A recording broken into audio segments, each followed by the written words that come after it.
अब देखिए करा एक सिक्के को 3 बार उछालने पर, या ऐसे कहे एक सिक्के को 3 बार उछालने पर या 3 सिक्के को 1 बार उछालने पर, दोनों का मतलब वही निकला।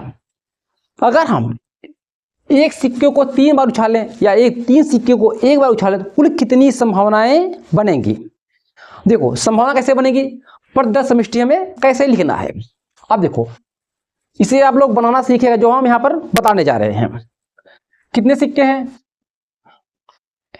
हेड टेल, ठीक, एक संभावना की है। दूसरी संभावना क्या था हमारा, हेड टेल। ऐसे पहले बनाना सीखिए तब बता रहे आगे, ठीक है।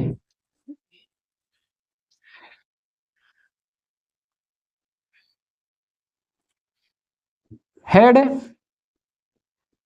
टेल,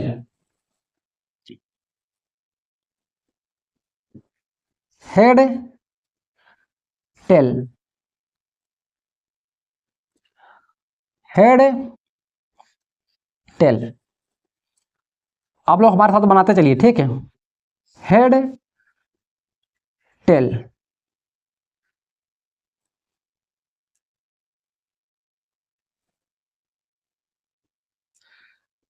हेड टेल, ये हुआ। अब देखो 3 सिक्के खाने का ये मतलब है 3 सिक्के उछाले जाते हैं तो उसमें कुल कितने संभावित परिणाम बनेंगे। हो सकता है तीनों सिक्के जब जमीन पे गिरे तो हो सकता है हेड हेड हेड आए, तीनों सिक्के पे हेड आ सकता है, या हो सकता है पहले पे हेड दूसरे पे तीसरे पे टेल हो सकता है, या हो सकता है पहले पे हेड दूसरे पे टेल तीसरे पे हेड। इस संभावना क्या है, हो सकता है नहीं हो सकता है, हो सकता है। इसीलिए आपको प्रदत्त समष्टि कैसे लिखोगे, पहले सिक्के क्या होता है, head head head, head head head, ठीक।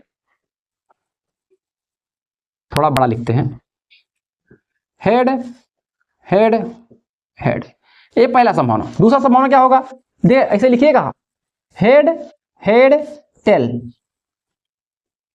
Head head tail. तीसरा संभावना क्या लिखोगे, head tail head, head tail head. अगर आप इसे बनाना सीख गए ना, आप एग्जाम में सवाल छूटेगा ही नहीं। जैसे बना नहीं पाओगे ना एग्जाम में 100% छूट जाएगा, या बनाओगे गलत हो जाएगा। चौथी संभावना क्या होगा, head tail tail, head tail tell.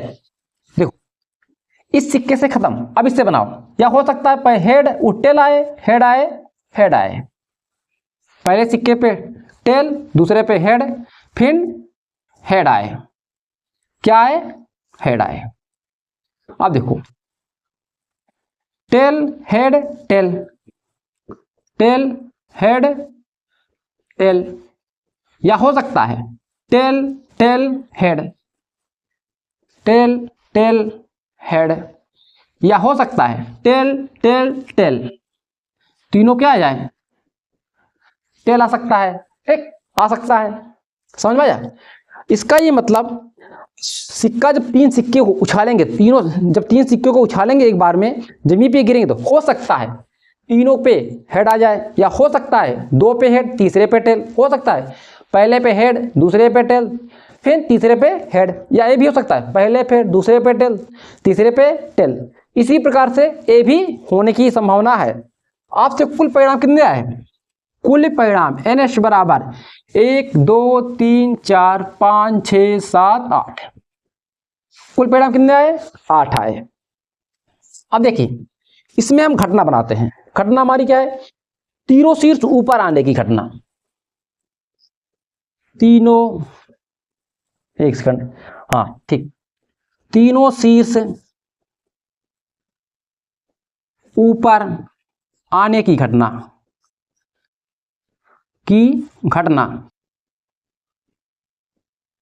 ठीक। देखो पहली घटना इसे लिखा E1, मतलब उसकी क्या संभावना होगी जब तीनों सिक्के जमीन पे गिरे तो तीनों के ऊपर क्या है, हेड आए, ठीक।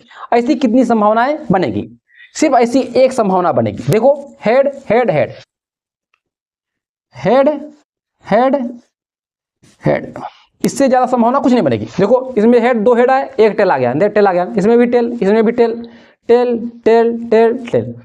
तो तीनों शीर्ष पे क्या है, हेड आने की संभावना क्या है, एक ही संभावना बनेगी। तो हम पूछे नंबर ऑफ इवेंट से कुल अनुकूल परिणामों की संख्या कितनी होगी, 1। इसे 3 मत लिए, 3 बार 4, एक संभावना है ये।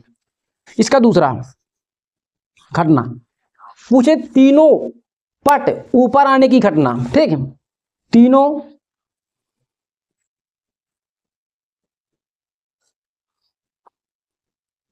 पुच्छ या पट ऊपर आने की घटना, आने की घटना, ठीक। घटना क्या होगा, ये दूसरी घटना है, E2 लिखो, E2 मतलब जब तीनों सिक्के गिरे तो तीनों सिक्के के ऊपर क्या आना चाहिए, टेल आने चाहिए, ठीक। टेल, ऐसी कितनी संभावना बनेगी, सिर्फ एक संभावना बनेगी। देखो तीनों सिक्के क्या है, टेल है ना, टेल टेल टेल। सिर्फ कितनी बनेगी, नंबर ऑफ इवेंट से E2। कुल अनुकूल परिणाम संख्या कितनी आएगी, 1। कुल अनुकूल परिणाम संख्या 1 है।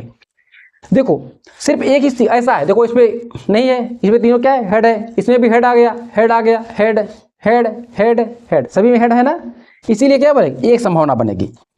इसकी तीसरी घटना, तीसरी घटना क्या है, दोनों दो शीर्ष का एक पुच्छ ऊपर आने की घटना, दो शीर्ष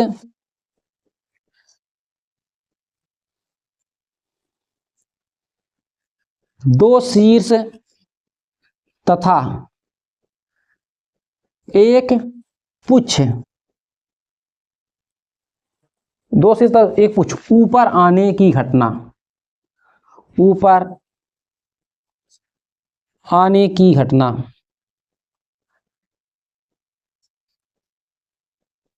ये कैसी घटना है, तीसरी घटना। मतलब क्या करें, दो शीर्ष है, दो सिक्कों पे शीर्ष आए, एक सिक्के पे हेड आए, इसकी क्या संभावना है। देखो यहां से लिखा जो कुल है कितने, दो शीर्ष आने चाहिए, देखो तीनों शीर्ष है, इसे छोड़ दीजिए, देखो दो शीर्ष है ना, इसे लीजिए,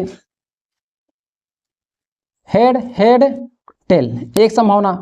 दूसरी संभावना क्या है, देखो इसमें हेड टेल हेड, दो शीर्ष है ना, हेड टेल हेड। तीसरी संभावना देखो इधर लिख रहे हैं, ठीक है, तीसरी संभावना देखो इसमें एक ही हेड है ना, इसलिए छोड़ दीजिए, क्यों कह रहा दो शीर्ष मतलब दो हेड है, देखो इसमें दो हेड है ना, TH। तीसरी संभावना देखो इसमें एक ही हेड है, इसमें भी एक हेड है, इसमें भी, इसमें तो एक भी नहीं है। कुल कितनी संभावना बनी, इसे ब्रैकेट में आप कर दो, देखो इसको यहां पे लिख दे, ठीक है, जब पास में है तो एक ही है ना, क्या आ रहा था, TH। बताओ कि तो कितनी संभावना बनी, कुल अनुकूल परिणामों की संख्या तीसरी है भैया, बराबर कितना है, 1 2 3, कितना 3, कुल कितनी घटनाएं होंगी, 3 होंगी। चलिए इसकी देखते हैं अगला घटना, एक घटना और बनेगी इसमें, क्या, अब इसको दो पुच्छ तथा एक शीर्ष ऊपर आने की घटना, दो शीर्ष दो पुच्छ तथा एक शीर्ष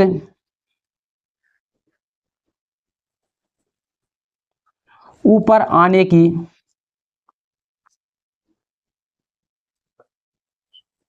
घटना, ये कैसी घटना है, चौथी घटना है। तो E4 लिख देते हैं हम, क्या लिखेंगे, E4, ठीक, E4 दो पूछता एक शीर्ष ऊपर आने की घटना, E4 मतलब ऐसी कितनी संभावना बनेगी जिसपे दो पूंछ आए एक शीर्ष आए, देखो एक कैंसिल, क्योंकि इसमें एक पूंछ नहीं है, मतलब एक टेल नहीं है। देखो इसमें कितने होने चाहिए, दो पूंछ मतलब दो टेल होने चाहिए, देखो इसमें दो हेड आ गया, इसीलिए एक से भी नहीं, इसे भी छोड़ दो, इसमें देखो दो है ना, दो पूंछ एक टेल, इसे ले लो, हेड टेल टेल। अब देखो इसे छोड़ दो, क्यों कितना आया, दो हेड आया है, इसमें देखो इसमें दो टेल, देखो दो पूछ रहा है, दो टेल आया, THT। तीसरा देखो एक है ना, दो पूछ एक टेल, TTH। कुल 3 संभावनाएं बनेंगे, बोलो कुल अनुकूल परिणामों की संख्या Ne4 बराबर कितना होगा 3। समझ में आया? इतना नोट कीजिए, फिर आगे इस पे चर्चा करते हैं।